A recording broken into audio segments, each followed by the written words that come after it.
दोस्तों, welcome to time to study. और आज हम सीखने वाले हैं परिमेयकरण कैसे करें। तो यहाँ पे मैंने 3 सवाल ले लिए हैं। ये हो गया पहला, दूसरा, तीसरा। हम इन तीनों सवालों के माध्यम से आज सीखेंगे कि परिमेयकरण कैसे करते हैं। तो आइए हम पहले सवाल को देखते हैं। तो यहाँ पे हमने पहला सवाल ले लिया है और हम यहाँ परिमेयकरण हर में करने वाले हैं।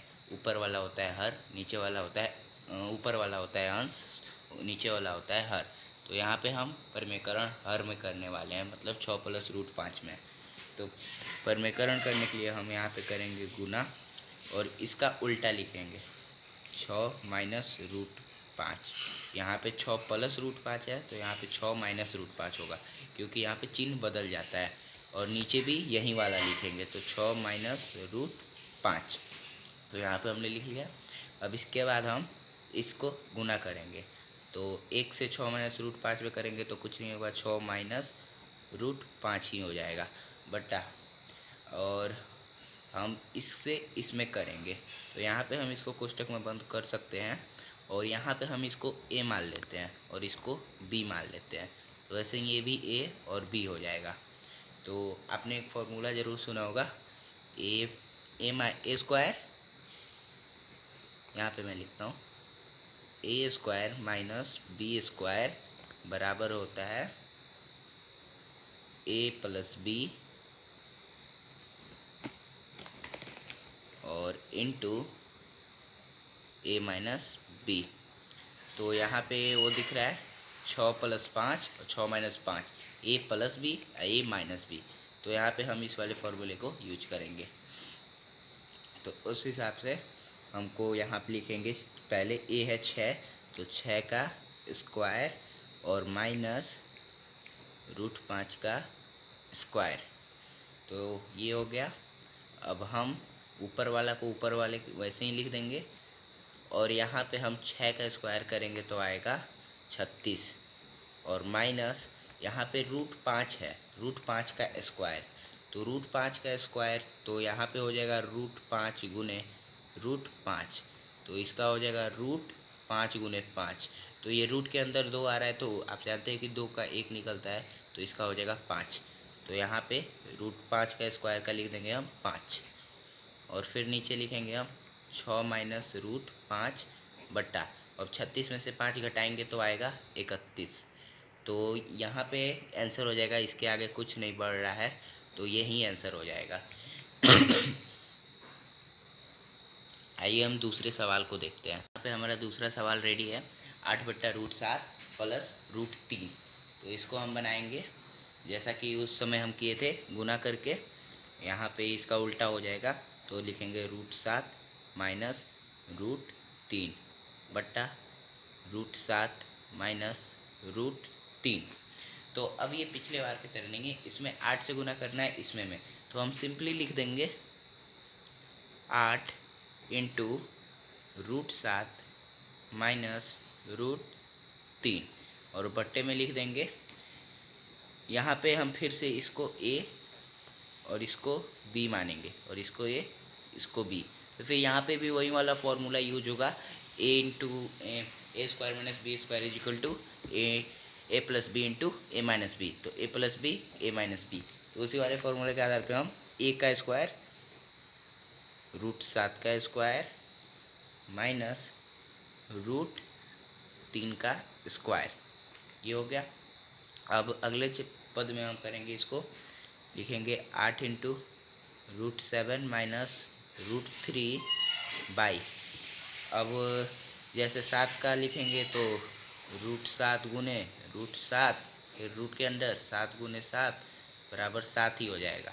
तो इसको 7 लिख देंगे माइनस √3 गुने √3, तो रूट के अंदर 3 गुने 3 बराबर 3 ही हो जाएगा, तो 3। तो यहाँ तक हो गया। इसके आगे हम लिखेंगे 8 × √7 - √3, ठीक, बट्टा 7 - 3। 7 - 3 को हम घटा रहे हैं जब, तो यहाँ पे आएगा 4। तो यहाँ पे ये देखने वाली बात है, कुछ कट रहा है तो हाँ 4 से 8 कट रहा है 2 मिनट में, तो काट देंगे। तो इसका फाइनल आंसर आ जाएगा 2 इंटू √7 माइनस √3। ये हो गया इसका आंसर। आइए अब हम तीसरे सवाल को देखते हैं। तो यहाँ पे हमारा तीसरा सवाल आ चुका है। √5 प्लस √3 बट अपॉन √5 माइनस √3। तो सेम टू सेम यहाँ पे भी गुना ही करेंगे। तो यहाँ पे लिखेंगे √5 प्लस √3 अपॉन, सेम ऊपर वाला नीचे उतरेगा, √5 प्लस √3। इसको हम ब्रैकेट में बंद कर लेते हैं। हाँ, तो एक फॉर्मूला होता है ए प्लस बी का होल स्क्वायर, जो कि आपने सुना होगा। तो यहाँ पे हम इसको ए मानते हैं, यहाँ पे बी, ए बी। तो यहाँ पे ए प्लस बी हो जाता है और फिर हो जाता है हमको ए प्लस बी। तो यहाँ पे हो जाएगा ए प्लस बी का होल स्क्वायर। इसका फॉर्मूला होता है a square plus b square plus 2ab।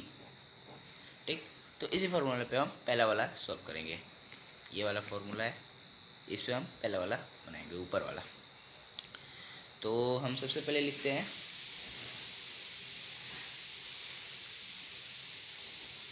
√5 plus √3 का होल स्क्वायर बटा, इसको ए, इसको बी, इसको ए और इसको बी मानते हैं। तो फिर वो वाला हो जाएगा ए प्लस बी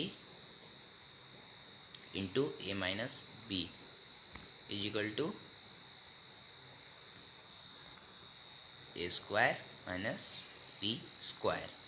तो यहाँ पे प्लस आगे भी हो सकता है, पीछे भी हो सकता है। जैसे कि यहाँ पे ये पीछे है तो वो मैटर नहीं करता, वो प्लस आगे पीछे हो सकता है। जैसे कि ऐसे भी हो सकता है ए माइनस बी इंटू ए प्लस बी, तो इसका भी वही होगा, ए स्क्वायर माइनस बी स्क्वायर। ठीक, तो यहाँ पे हम उसका करेंगे तो इसका हो जाएगा ए स्क्वायर, तो √5 का स्क्वायर माइनस √3 का स्क्वायर, ऐसे लिख दिया हमने।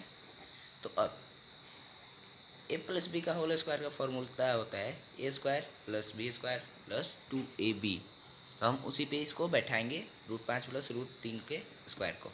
तो ए स्क्वायर तो √5 का स्क्वायर प्लस √3 का स्क्वायर प्लस 2 गुने √5 गुने √3, और बटे में हम करेंगे, देखिए √5 का स्क्वायर 5 हो जाएगा, हमने 2 बार 3 बार कर लिया है तो हमको पता है, और √3 का स्क्वायर 3 ही हो जाएगा। तो उसके बाद हम नीचे भी देखेंगे, यहाँ पे √5 का स्क्वायर, जैसा कि यहाँ पे हमने 5 लिखा था तो वैसे ही 5 प्लस 3 प्लस 2 गुने √5 गुने √3 आ रहा है।